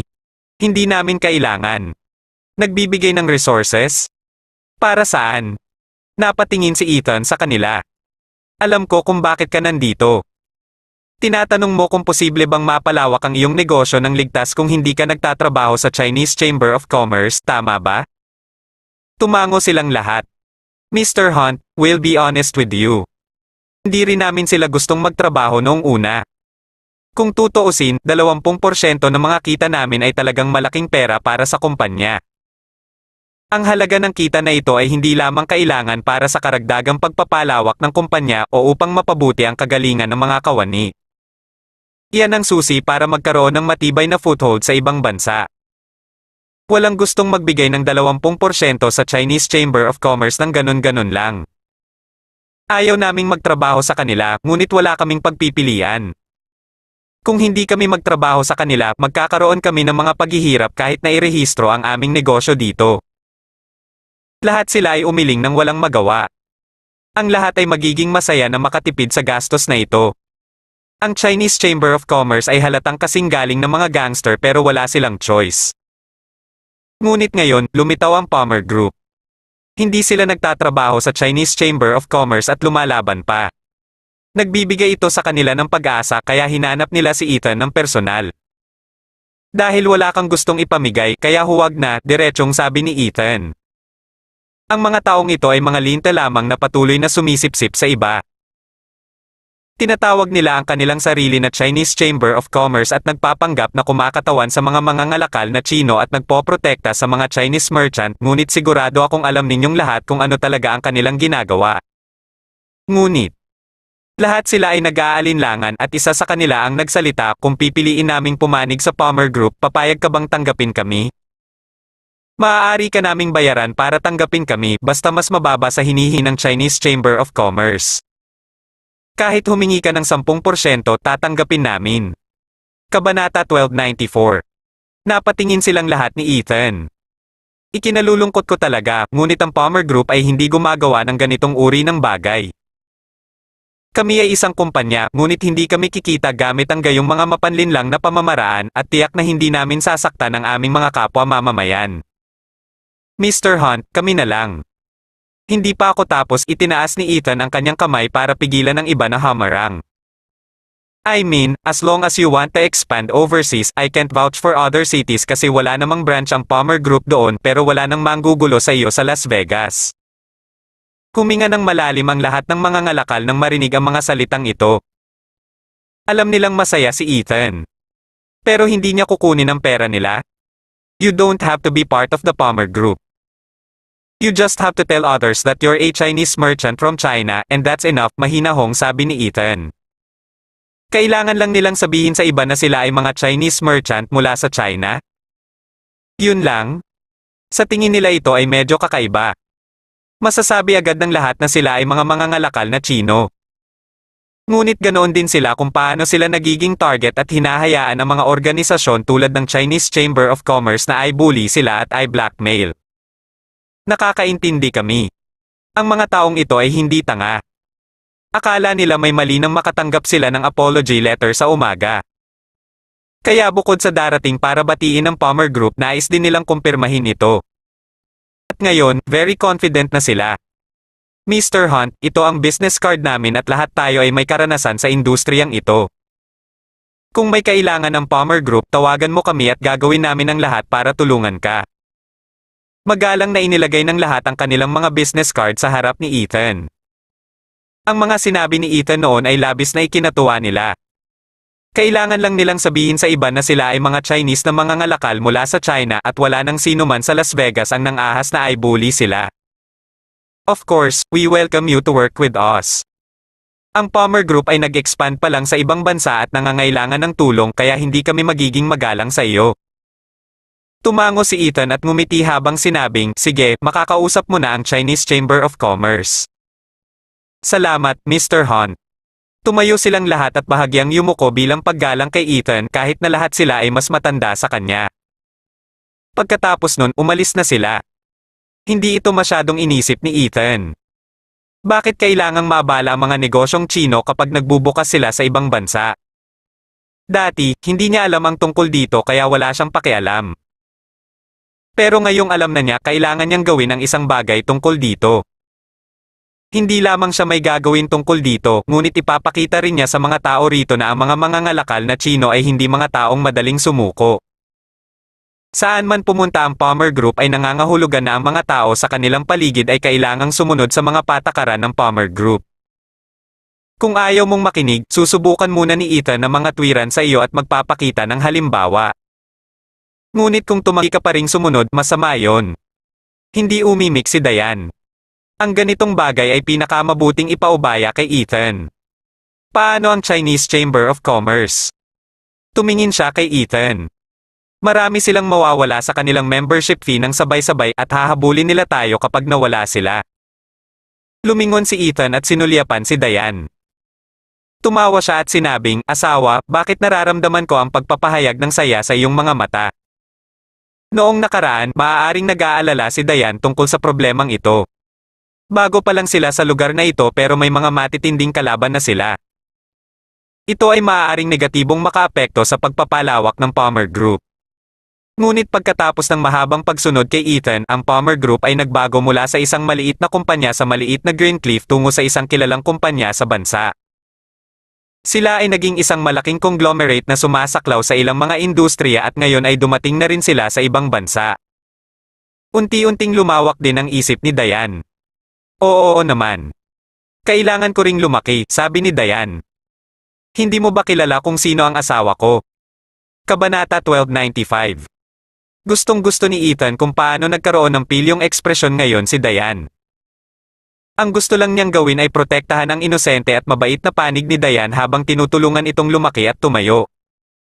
Nais niyang tumabi sa kanya nang walang anumang pressure. Nakaya pa rin niyang tumayo ng may kumpiyansa kahit na alam na niya kung sino talaga siya. Eksakto. Inabot ni Ethan at kinurot ang maliit niyang mukha. Asawa kita. Asawa ni Ethan. Ngumisi si Diane at hinayaang kurutin ni Ethan ang mukha niya. Pwede mo akong kurutin lahat ng gusto mo, walang sakit, walang sakit. Agad namang bumitaw si Ethan. Nagkibit balikat siya nang makita ang mukha ni Diane. Alright now, we have to start working. Kaka-establish pa lang ng overseas branch office at marami tayong gagawin. If there's anything you are not sure about, then look for Harold to discuss it with. If you need to work with anyone, tinuro niya ang mga business card sa mesa at darami lang ang business card dito. Kung may kailangan ka, hanapin mo lang ang tamang tao sa file na ito. Hindi magpipigil si Ethan para sa bahaging ito. Hahayaan niya ang kanyang mga kapwa negosyanteng Chino na tamasahin ang magandang kapaligiran sa ibang bansa at syempre hindi nila kailangang bayaran siya. Kailangan lang nilang mag-focus sa kanilang negosyo para mas lumakas ang kanilang brand para ang mga local brand ay sumikat sa ibang bansa gaya ng mga international brand na sikat sa China. Pagkatapos noon ay hindi na inistorbo ni Ethan ang kanyang trabaho at lumabas na ng opisina. Alam niyang kapag naging busy na talaga si Diane, hindi na niya ito guguluhin kaya minabuti niyang umalis na. Kasabay nito, sa punong tanggapan ng Chinese Chamber of Commerce. Pagkakuha pa lang ng balita ni Malcolm ay agad siyang tumakbo. Medyo masama ang ekspresyon niya. Kung hindi niya haharapin ng maayos ang problemang ito, ang pamilya Merlin at ang buong Chinese Chamber of Commerce ay magdaranas ng malaking pagkalugi.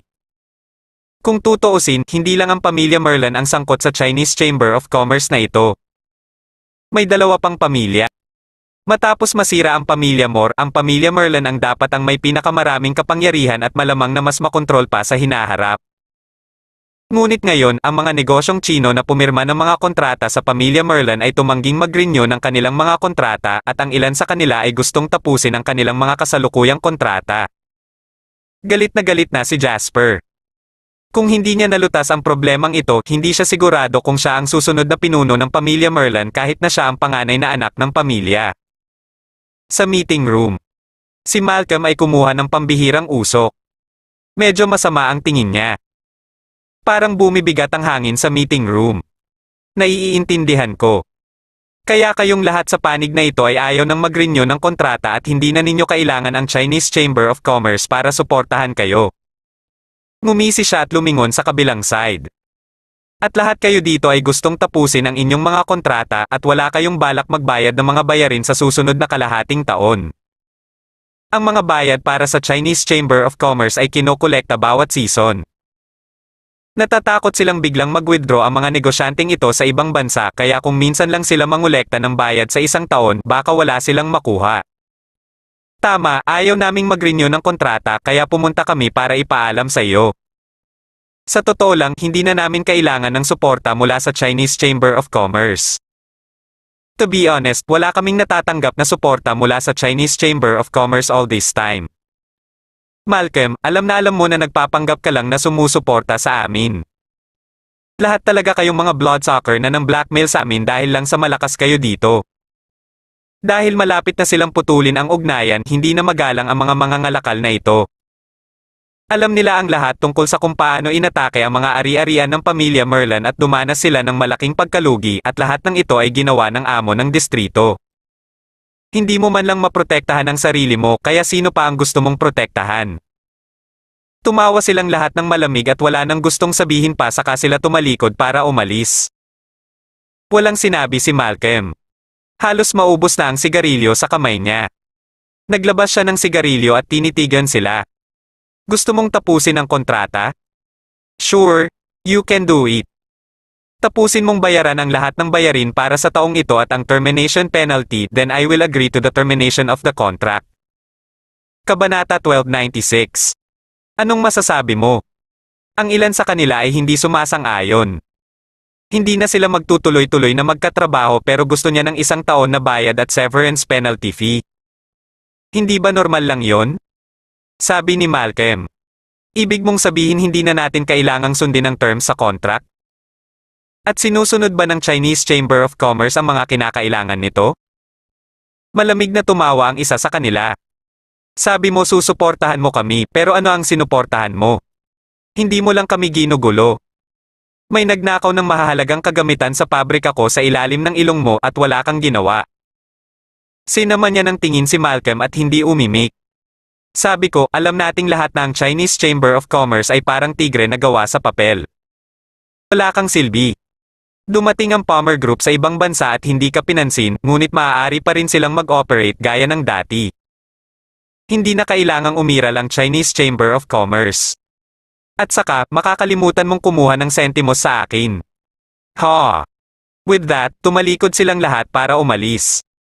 Biglang kinuha ni Malcolm ang kanyang ashtray at inihagis sa sahig. Ang kanyang maliwanag at malinaw na boses na tumama sa sahig ay naging sanhi ng 100 lalaki na sumugod mula sa labas na epektibong pinipigilan ang mga mangangalakal na lumabas ng silid. Either you leave your money here or you leave your life here. Make your choice. Sarkastikong sabi ni Malcolm. Alam niyang hindi na niya makakasama pa ang mga taong ito. Isinumpa nito si Ethan. Ang moldita na Palmer Group na ito. Sa loob lamang ng ilang araw, ang Palmer Group at Ethan ay nagdulot ng malaking pinsala sa pamilya ni Merlin. Sa ngayon, maaari lamang niyang subukang takpan ang ilang pagkalugi. Kapag tapos na siya sa pakikitungo sa Palmer Group at Ethan, tuturuan niya ng leksyon ang mga idiot na ito. Gustong gumanti ng mga mangangalakal ngunit hindi sila nang ahas na gawin yon. Alam nila kung paano si Malcolm. Kung nagpasya siyang maging marahas, maaari niyang patayin ang mga ito. Masunurin silang nagbayad ng 1 buong taon na halaga ng mga bayarin at ilang milyon sa mga multa bago sila makaalis. Ho ho, don't worry, walang makakatakas sa inyo. As long as you do business in Las Vegas, you can forget about escaping from the Chinese Chamber of Commerce. Nagdilim ang ekspresyon ni Malcolm. Naglakad siya palabas at napuno ang koridor ng ilang dosenang lalaki. Lahat sila ay may presensya na kakaiba sa mga ordinaryong tao. Lahat ng lalaking ito ay mga martial artist. Kalahati sa kanila ay mga grandmaster level fighters. Binayaran sila ng pamilya Merlin ng mataas na sahod para matanggap sila mula sa nasirang kingsek. Noong una ay gusto niyang gamitin ang mga taong ito para agawin ang pag-aari ng dalawa pang pamilya sa Chinese Chamber of Commerce, ngunit mula sa kasalukuyang sitwasyon, mas mahalaga ang pakikitungo sa Palmer Group at Ethan. Kung hindi, makakalimutan ng pamilya Merlin ang paglalakad ng nakataas ang ulo. Mga mangangalakal lang sila mula sa China kaya hindi dapat maging problema ang pag-aayos nito, di ba? Tanong ni Malcolm. Young Master Merlin, kilala namin ang ganyang klase ng duwag mula sa mainland. Ang taong nagsasalita ay si Nate Hodgson, ang assistant leader ng Dragon King sect. Sinundan niya si Milton at halos marating na nila ang tuktok ng sekta. Ngunit pagkatapos dalhin ni Milton ang iba pa para patayin si Dalton, hindi na siya bumalik at tuluyan nang nawasak ang King sect. Nagpunta si Nate Hodgson upang maghanda ng isang maligaya na salo-salo kaya nagawa niyang makatakas sa kamatayan. Alam niyang nawasak ang pamilya Moore dahil nasaktan nila ang nakakatakot na karakter ng China. Pangangaso ni Ethan. Walang sino man sa King sect ang makakalimot sa pangalang ito. Mas maganda ang pakikitungo sa kanila ng pamilyang Merlin kaysa sa dati ng King sect at ang kanilang kasalukuyang misyon ay tapusin lamang ang ilang mga ngalakal mula sa mainland. Lahat ng may negosyo ay isang grupo ng mga duwag sa kanya. Huwag kang mag-alala, Young Master Merlin. Siguradong aayusin namin ito para sa'yo. Kabanata 1297. Tumango si Malcolm. Hindi ako nag-aalala basta ikaw ang bahala. Ito ang lalaking ginagamot niya sa sarili niya at hindi ang pamilya ni Merlin. Ang mga highly skilled fighters na sinanay ng pamilya ni Merlin ay pag-aari ng kanyang ama, si Jasper. Kailangan niyang bumuo ng sarili niyang power branch. In the future, hindi lang niya kay Jasper ang pamilya ni Merlin ang mamanahin niya. Patatagin din niya ang pamilya ni Merlin. Umalis na ang Moore family, ngunit mayroon pa ring ilang napakahusay na mandirigma mula sa King sect na naiwan. Hanggat maaari niyang tipunin silang lahat, ang pamilya ni Merlin sa hinaharap ay hindi bababa sa pamilya Moore. Sa katunayan, kung makokontrol ng pamilya Merlin ang buong Chinese Chamber of Commerce, mas malakas sila kaysa sa naunang pamilyang Moore. Wala akong pakialam kung anong paraan ang gagamitin mo. Gusto kong tiyakin na lahat ng tao sa Palmer Group ay mawawala at wala ni isang tao ang maiiwan. Sabi ni Malcolm. Gusto kong malaman nila kung ano ang mangyayari kung saktan nila ako. Naiintindihan mo ba? Oo, Young Master Merlin. Sabay-sabay na sagot ni Nate Hodgson at ng kanyang mga tauhan. Pagkatapos ay inakay ni Nate ang kanyang mga tauhan palabas. Kung kailangan nilang maglunsad ng pag-atake, maghihintay sila ng gabi. Ang gabi ay ang perpektong oras para sa pagpatay. Matagal na nilang pinipigilan ang kanilang galit mula nang masira ang pamilya Moore at ang King sect. Hindi pa sila nakakaramdam sobrang stress noon. Una ay pinahiya sila ng husto ni Ethan tapos sinira din ni Ethan ang kanilang sekta sa ibang bansa. Nang maisip niya ang pangalang ito, nakaramdam ng galit si Nate ngunit mas nakaramdam siya ng takot. Para bang siya ang anghel ng kamatayan at ang lahat ay dapat na lumayo sa kanya. Sa opisina sa ibang bansa ng Palmer Group. Nagpapahinga si Ethan habang umiinom ng tsaa. Ang mga empleyado ay abala sa kanilang sarili sa pagbuo ng kumpanya at pagpasok sa daloy ng mga bagay. Hindi na kailangang mag-alala ni Ethan tungkol sa mga bagay na ito. Ang kailangan lang niyang gawin ay maging masaya. Kung tutuusin, siya ang amo. Maging si Diane ay nagtatrabaho para sa kanya. CK. Biglang bumukas ang pinto ng elevator at tumakbo ang ilang lalaki sa opisina. Mas bumilis ang takbo nila nang makita si Ethan. Mr. Hunt. Mr. Hunt. Hindi nila akalaing makikita pa rin nila si Ethan na nakaupo at umiinom ng tsaa. Tamang panahon, kakakuha ko lang nitong mga dahon ng tsaa, bakit hindi mo subukan? Nagbuhos si Ethan ng isang tasa para sa bawat isa sa kanila, ngunit wala ni isa sa kanila ang nakaisip na uminom ng tsaa ngayon. Mr. Hunt, bad news. You better run. I-lock ang pinto at mabilis na humanap ng mapagtataguan. Tama. Sasalakayin ka ng pamilya ni Merlin. Ang mga nagmamadaling dumating sa opisina ay mga Chinese na mga ngalakal na nakaalis sa Chinese Chamber of Commerce at agad na tumakbo rito. Alam nila ang ginagawa ni Ethan at sobrang na-touch sila at talagang umaasa sila na magagawa ito ni Ethan. Sa ganoong paraan, ang mga mangangalakal na Chino ay maaari ding tumayo ng diretso sa ibang bansa. Ngunit napakalupit ng pamilya ni Merlin at gustong patayin si Ethan at ang kanyang mga kaibigan. Bakit? Anong meron sa pamilya ni Merlin? Maluwag pa rin ang ekspresyon ni Ethan habang nakatingin sa kanila. Hindi ka ba pumunta at tapusin ang kontrata mo? Bakit parang ang gulo ninyong lahat? Ipinaliwanag nila ang nangyari at galit na galit ang mga ekspresyon nila. Hindi ko inaasahan na si Malcolm ay naghanda ng napakaraming mahusay na mandirigma. Lahat sila ay napaka-brutal at malupit. Nabalitaan ko na sila ay dating mula sa King Sect. Alam ng lahat na ang King Sect ay dating kabilang sa pamilya Moore. At ang pamilya Moore ay dating pinakamakapangyarihang pamilya sa Chinese Chamber of Commerce. Ngunit biglang nawala ang pamilya Moore at walang naiwan. Ngunit ang mga tao mula sa King Sect ay nakakatakot pa rin. Paano nagkaroon ng foothold ang mga highly skilled fighters na ito sa Las Vegas? Nakukuha nila ito sa pamamagitan ng pagpatay sa lahat sa kalye. Nilabag ng Palmer Group ang mga alituntuning itinakda ng Chinese Chamber of Commerce at nagbigay ng sampal sa mukha ng pamilya Merlin kaya siguradong hindi ka pakakawalan ni Malcolm. Akala namin ay maaaring gumawa sila ng ilang mga stunt sa iyo, ngunit ginawa namin. Huwag kang umasa sa kanila talaga. Trying to kill you. Hindi kami pumunta at nagtago sa likod ng pader para marinig na lilinisin nila ang Palmer Group ngayong gabi. Kabanata 1298. Oh. Nanlaki ang mata ni Ethan. I clear ang Palmer Group. Yung mga natirang gulay mula sa King Sect. Tumawa siya at umiling. Ang problemang ito ay malinaw na hindi nag-abala sa kanya.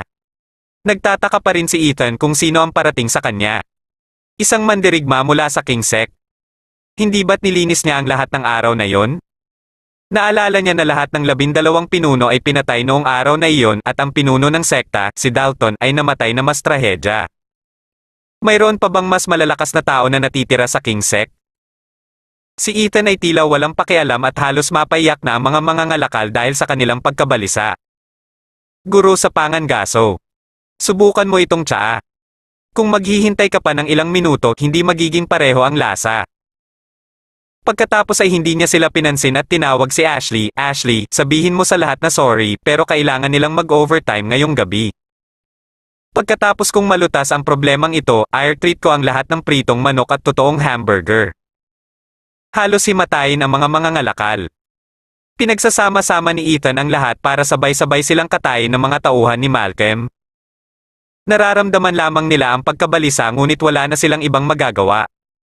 Kagagaling lang ni Ethan at ng kanyang mga kaibigan mula sa China kaya hindi nila alam kung gaano katikat ang King Sect. Ang mga taong ito ay isa sa mga nangungunang powerhouse sa Las Vegas. Dahil ayaw makinig ni Ethan sa kanila, hindi na sila nagsalita. Napabuntong hininga na lamang sila at lumabas ng opisina. Kung patuloy silang mananatili dito, malamang mamamatay din sila. Ang opisina sa ibang bansa ng Palmer Group ay nananatiling abala gaya ng dati. Nagpatuloy si Ethan sa paggawa ng kanyang tsaa at ganap na hindi nabigla sa problemang ito. Mabagal na lumipas ang oras. Unti-unting nagdilim ang langit ngunit wala ni isa sa mga tauhan ng Palmer Group ang umalis sa opisina. Mayroon pa silang hindi natapos na negosyo, ngunit higit sa lahat, naghihintay sila ng mga pagkain ni Ethan na sinangag na manok at mga tunay na hamburger. Ang ilan ay nagmungkahi pa na bilhin ang lahat ng beer at pumayag si Ethan. 11 PM noon. Pagkatapos ng isang araw ng trabaho, nagsimulang magbago ang kapaligiran sa opisina. Lumabas si Ethan sa opisina ni Diane at pumalakpak. Nasa baba na ang pagkain, kukunin ko na, pasensya na kayong lahat. Kasabay nito, sa unang palapag ng opisina sa ibang bansa ng Palmer Group. Ilang dosenang lalaki ang dumating sa pasukan ng opisina at tinitigan ang maliwanag na Palmer Group ngunit ni isa ay walang nang ahas na pumasok.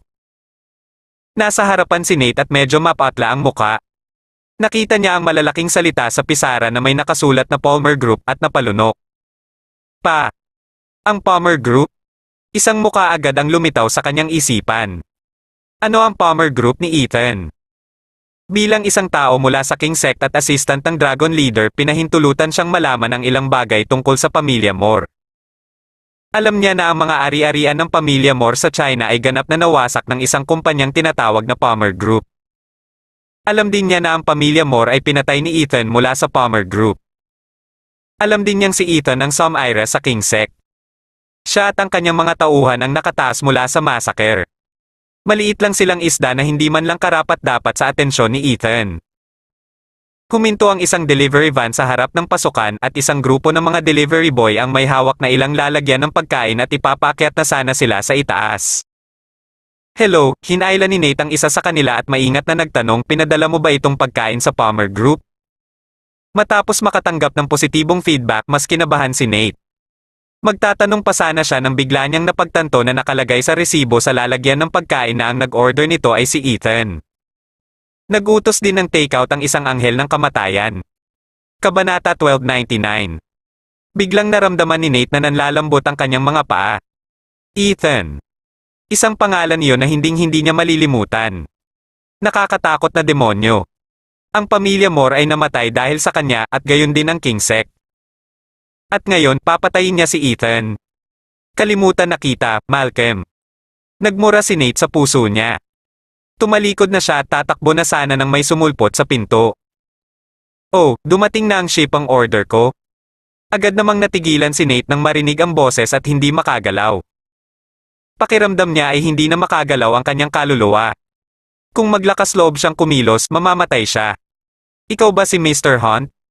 Nakangiting tanong ng Surir. Oo, tama. Ang tatlong simpleng salitang iyon ay nagparamdam kay Nate na parang nahulog siya sa nagyayelong kailaliman. Bigla niyang naramdaman na gusto niyang patayin si Malcolm. Nakatakas lang siya sa pagpatay sa King Sect at ngayon ay muli siyang naglakad patungo sa landas ni Ethan. Isang kamay ang biglang dumapo sa balikat ni Nate at nanginginig siya sa takot. Nilinggan niya si Ethan na nakatingin sa kanya. Nandito ka rin ba para maghatid ng pagkain? Tanong ni Ethan. Ako. Oo, ako. Mabilis na sagot ni Nat. Pagkatapos ay mabilis siyang ngumiti at kinuha ang isa sa mga lalagyan ng pagkain. Nandito ako para tumulong. Paano ang ilan sa mga batang iyon ay magdadala ng napakaraming gamit? Nandito ako para tumulong. Napalingon si Nate sa mga tauhan niya. Bakit lahat kayo nakatitig sa kalawakan? Kung nilalamig ang pagkain at kailangang kumain ng malamig na pagkain ang mga tauhan ng Palmer Group, hindi ba masakit ang konsensya mo? Pagkasabi niya nun ay dali-dali nilang hinablot ang mga lalagyan ng pagkain at tumakbo sa itaas na ikinagulat ng mga actual na ushers. Napakalaking tulong ng grupo ng mga tao. Pinayagan ni Ethan si Nate at ang kanyang mga tauhan na buhatin ang lahat ng kahon ng pagkain sa itaas. Ang opisina ay ganap na naiilawan. Napatingin si Nate sa lahat ng mata sa kanya at biglang nakaramdam ng kaunting takot. Pakiramdam niya ay para siyang tupa na naglalakad sa yungib ng lobo. Isa siyang Grandmaster level fighter. Nandito na ang pagkain. May sumigaw at tuwang-tuwang tumakbo ang lahat. Karamihan sa kanila ay unang beses na pumunta sa ibang bansa at ito rin ang unang pagkakataon na kumain sila ng fried chicken at authentic na hamburger. Nagkukumpulan sila at agad namutla si Nate sa takot. Muntik pa niyang mahulog ang lalagyan sa kamay niya. No grabang. Ang mga salita ni Ashley ay may bigat sa opisinang ito. Sumigaw siya, enough for everyone. Enough. Pagkatapos ay sinabihan niya si Nate na ibaba ang kahon at pinapila ang mga kasamahan niya para kumuha ng kanilang pagkain. Napakaraming pagkain at natatakot sila na kulang ang pasyalan. Ang bawat isa ay may hamburger, isang piraso ng pritong manok at isang iced soda. Matapos maging abala buong araw at makaramdam ng pagod, ang isang paghigop ng soda ay nagpapaginhawa sa kanilang pakiramdam. Kilalang kilala talaga sila ni Kuya Ethan. Hindi pa ba tayo nagbabayad? Naibigay na lahat ng pagkain pero napansin ni Ashley na awkward pa rin na nakatayo si Nate at ang mga tauhan niya kaya naramdaman niyang kailangan niyang magtanong. Kung hindi pa tayo nagbayad, hanapin mo siya. Tinuro niya si Ethan. Dahil nagpapagamot si Kuya Ethan, walang kukuha ng bill sa kanya. Aapakan niya ng self-esteem ni Ethan. Bayaran. Bayad. Napalunok si Nata. Naghahanap kay Ethan ng pera. Siya ay 37 taong gulang pa lamang at hindi pa ito ang panahon para makapasok siya sa estado ng walang hanggang pagtulog. Mabilis siyang yumuko ng ilang beses. Kung wala nang iba, pwede ba tayong pumunta? Siyempre.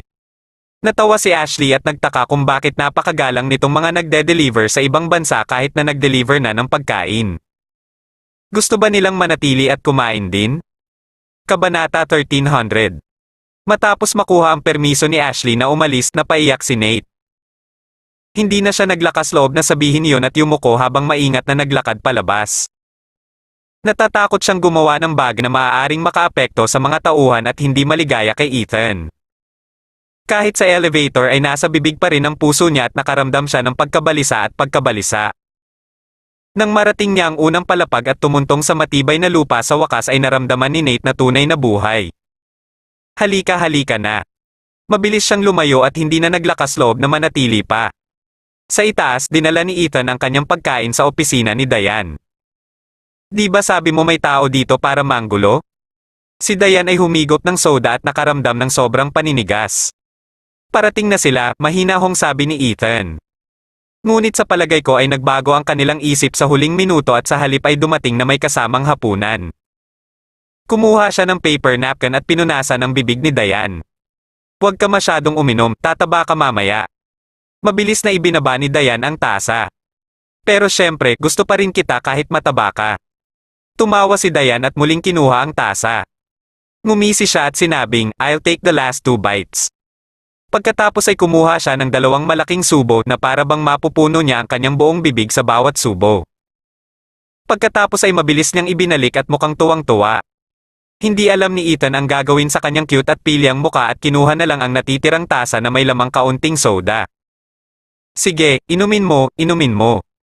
Samantala, si Malcolm ay nasa punong tanggapan ng Chinese Chamber of Commerce na naghihintay ng balita. Nalaman na lang niya na lahat ng tao sa Palmer Group ay nag-o-overtime ngayong gabi para masolusyonan nila ang problema sa lalong madaling panahon. Ngunit hindi na sila magkakaroon ng pagkakataong gawin iyon muli. Si Nate at ang kanyang mga tauhan ay lahat ng masama. Kilang-kilala silang agresibo at malupit kapag bahagi ng dragon. Hanggat nililinis nila ang Palmer Group, wala siyang makikita kundi dugo sa opisina ng Palmer Group bukas ng umaga. Ethan. Diane. Dapat mamatay silang lahat. Biglang bumukas ang pinto ng opisina ni Malcolm mula sa labas. Nagulat si Malcolm. Sino ito? Tumingala siya at sumigaw nang makitang si Nate pala ang bumukas ng pinto. Pumasok si Nate at mukhang naiinis. Nate? Nalutas mo na ba ang problemang ito? Hindi na kumibo si Nate at naglagay ng malungkot na mukha. Lumapit siya kay Malcolm, ginamit ang isang kamay para hawakan ang kwelyo niya at sinampal siya ng isa pa. Nataranta si Malcolm dahil sa marahas at nakakatusok na tunog ng kanyang sampal. Ano? Anong ginagawa mo? Tila nabaliw si Nate habang patuloy na walang sabi-sabing sinasampal ang bibig ni Malcolm. Pagkatapos ng ilang suntok na puno ng dugo ang bibig ni Malcolm.